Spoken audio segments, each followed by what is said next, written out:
કેવીની class YouTube ચેનલમાં આપ સરે મિત્રોનું હું દિલથી સ્વાગત કરું છું।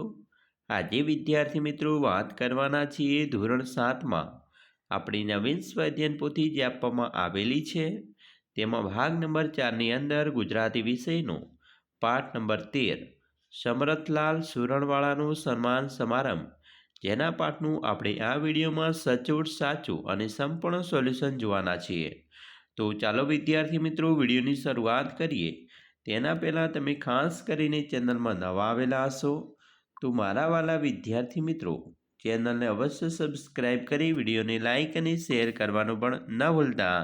મિત્રો આપણી જે નવીન પાઠ્યપુસ્તક ગુજરાતી વિષયનું આવેલ છે તેમાં 13મો પાઠ છે સમરથલાલ સુરણવાળાનું સન્માન સમારંભ, જેમાં પ્રશ્ન 1 આપેલો છે। પ્રશ્નોના ઉત્તર માટે યોગ્ય વિકલ્પ પસંદ કરો। પહેલો પ્રશ્ન છે, બટાકાવાળા શેઠ અને સુરણવાળા શેઠ વચ્ચે કઈ બાબતની સમાનતા જોવા મળતી નથી? તો તમને અહીંયા 3 ઓપ્શન આપેલા છે। આ 3 ઓપ્શનમાંથી આપણો સાચો જવાબ થશે ગાજરનો વિક્રમ તોડનાર। બીજો પ્રશ્ન, પ્રભુની ઈચ્છા હશે તો સમરથલાલનું કયું સ્વપ્ન પૂર્ણ થશે? તો અહીંયા આપણો જવાબ થશે બ, સવા મણનું સકરિયું ઉગાડવાનો।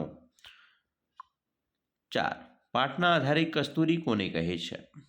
તો પાઠના આધારે કસ્તુરી છે એ ડુંગળીને કહી છે। પ્રશ્ન નંબર 2 છે, આપેલા શબ્દ પરથી ઉદાહરણ મુજબ શબ્દ બનાવો। મિત્રો અહીંયા આપેલું છે ઉદાહરણ સારંગપુર, તો સારંગ, પૂર, રંગ, રગ અને ઘર, તો આવા અલગ અલગ શબ્દો બન્યા છે। તેવી રીતે ભાવનગરની અંદર આપણે શબ્દ બનાવીએ તો ભાવ, નગર, રંગ, ભાન, નર। મનગમતું, તેમાં મન, ગમતું, મન, મગન, ગમન। આસપાસ, અસાધારણ, આર, સાધારણ, રણ અને ધાર। કામણગારું, કામ, નગર અને કાંગારું। કલા પારખું, કલા, પારખું, કપ અને કાર। હવે આપણે પ્રશ્ન 3 ઉદાહરણ મુજબ વાક્ય બનાવવાના છે। ઉદાહરણ આપેલું છે, પર્યાવરણનું રક્ષણ કરવું એ દેશના દરેક નાગરિકની ફરજ છે। તો આપણે મિત્રો બીજું વાક્ય છે, દરરોજ સવારે વહેલા ઉઠી હું યોગાસન કરું છું। બીજું વાક્ય બનશે, મને ચિત્ર દોરવાનો શોખ હોવાથી હું કલાકૃતિ વિશે ભણતો રહે છું। 3, જરૂરિયાતમંદની મદદ કરવી એ માનવતાના કાર્ય છે। 4, પરોપકારી મનુષ્ય હંમેશા બીજાની મદદ કરવાનો પ્રયાસ કરે છે। 5, મને લાગે છે આજે વાતાવરણ ખૂબ શાંત છે। પ્રશ્ન 4, પ્રશ્નના ઉત્તર લખો।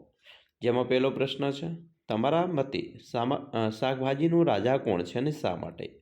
તો જવાબ, શાકભાજીનો રાજા ટામેટું છે, કારણ કે તેમાં વિટામિન સી અને એન્ટીઓક્સિડન્ટ ગુણધર્મો જાળવવા માટે જરૂરી પોષક તત્વો ભરપૂર હોય છે, જે શરીરના સ્વાસ્થ્ય માટે લાભદાયક છે। 2, મળતાવડો સ્વભાવ એટલે કેવો સ્વભાવ? જવાબ, મળતાવડો સ્વભાવ એ એવો સ્વભાવ છે જેમાં વ્યક્તિ વ્યવહારિક રીતે સાંભળવામાં, સમજવામાં અને અન્ય લોકો સાથે સહયોગ કરી સમસ્યાનો ઉકેલ લાવે છે। 3, કોઈપણ એક શાકભાજી કે ફળને લગતું જોડકણું બનાવો, જેમ કે ટામેટું, ટામેટું ખાવાથી ત્વચા પર ચમક આવી રહી છે। 4, સ્વાસ્થ્યને લગતી 2 કહેવતો લખી વાક્ય પ્રયોગ કરો। આરોગ્ય છે તો બધું છે।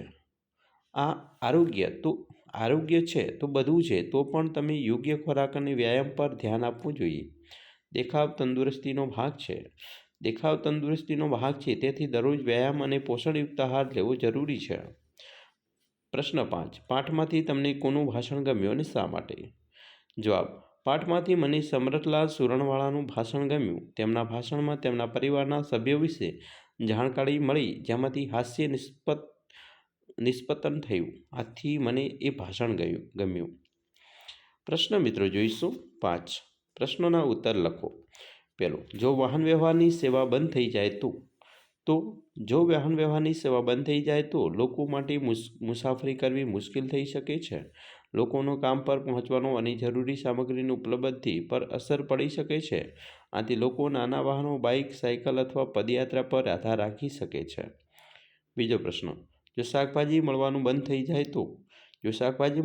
થઈ જાય તો લોકો માટે પોષણ પ્રાપ્ત કરવું મુશ્કેલ થઈ શકે છે। આથી સ્વાસ્થ્ય પર વિકાર પડી શકે છે અને લોકો મજબૂરીમાં અન્ય પ્રકારના ખોરાક પર આધાર રાખી શકે છે। પ્રશ્ન મિત્રો 6 કોષ્ટક પૂર્ણ કરો. અ અને બ છે, ઉદાહરણ આપેલું છે, તું આજે કામ પતાવીને શાળાએ જજે. બીજું તો મિત્રો અહીંયા બની અંદર આવશે કે તમે આજે કામ પતાવીને શાળાએ જજો.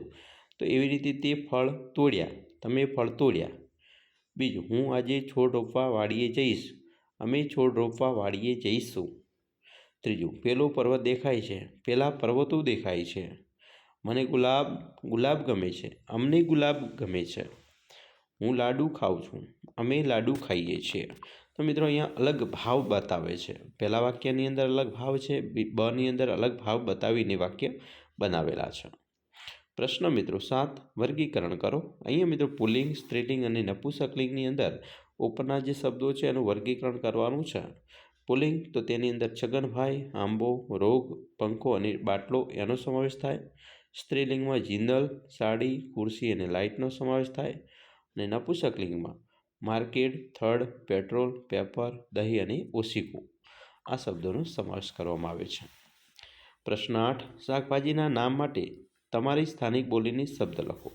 જેમ કે મિત્રો મરચાં તો મિર્ચ, સરગવો તો સરગવું, તાંદળજો તો તાંદેલો, કંકોડા તો કકોડું, ટીંડોળા તો ટીડોળા. પ્રશ્ન 9 કોઈપણ બે પાત્રો લઈ હાસ્ય ઉપજાવે તેવા સંવાદની રચના કરો. જેમ કે પાત્ર છે રામુ અને શ્યામુ. રામુ: શ્યામુ, આ જગતમાં સૌથી વિલક્ષણ વસ્તુ શું છે? શ્યામુ કહે છે, આઈટ. મારે તો મને ગમતું નથી કે હું કોઈ ખાસ વસ્તુ છું. રામુ: એ નથી, હું પૂછું છું કે વિલક્ષણ વસ્તુ શું છે? શ્યામુ કહે છે, તો પછી તમારા બંને પગ. રામુ: કેમ?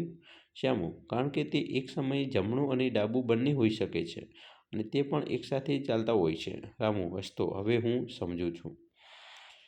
મિત્રો આગળ જોઈશું પ્રશ્ન 10 તમારા વિસ્તારની તમને ગમતી શાકભાજી વિશે લખવાનું હોય તો તમે શું લખો? ચાલો આપણે લખીએ. મિત્રો મારા વિસ્તારની કેટલીક શાકભાજીઓ મને ખૂબ ગમતી છે. આમાં મુખ્યત્વે ચણાનો પાલક, ટામેટાં, એડું, લીલી મરચી, કઠોળ સામેલ છે. ચણાનો પાલક ખાસ કરીને આહાર માટે ખૂબ પોષક છે. તેનો સ્વાદ મીઠો અને થોડીક તીવ્ર હોવા સાથે આરોગ્ય માટે ઉપયોગી છે. ટામેટાં અમુક રીતે રસોઈમાં ઘણો ઉપયોગી છે. તે મીઠું અને ખટ્ટું સ્વાદ આપે છે. એંડું જ્યારે સિઝન હોય છે ત્યારે એ ખૂબ જ તાજું અને સુગંધિત રહે છે, જે પકવવામાં શાક તરીકે શ્રેષ્ઠ છે. આ શાકભાજીઓ આપણા દેશમાં વૈવિધ્યસભર પોષક તત્વોથી ભરપૂર હોય છે અને આ તમામ રસોઈઓમાં પોષણ તથા સ્વાદ મિશ્રણ કરે છે. તો વિદ્યાર્થી મિત્રો, આ વાત કરી તમારો પાઠ નંબર જે 13 છે તેનું સંપૂર્ણ સચોટ સાચું સોલ્યુશન.